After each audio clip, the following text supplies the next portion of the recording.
जय गुरुबाळ मामा. पहा आमच्या इथं मांजरांना पिल्ले दिले तर आणि ती पहा सकाळपासून आज कुठे गेली का नो.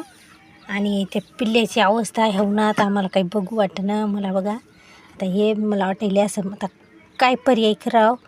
तर मी त्याला असं कापसाच्या बोळ्यानं दूध पाजायले. पहा कसे डोळेसुद्धा उघडे नाहीत आणि ती मांजर त्याला सोडून गेली.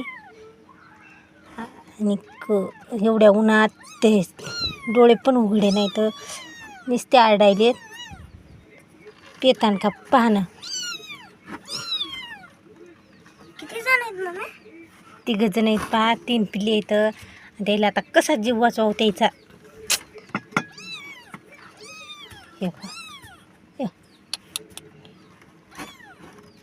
त्याचे डोळेच उघडले नाही तर त्याला दूध प्यायचं सुद्धा समजणं झाले.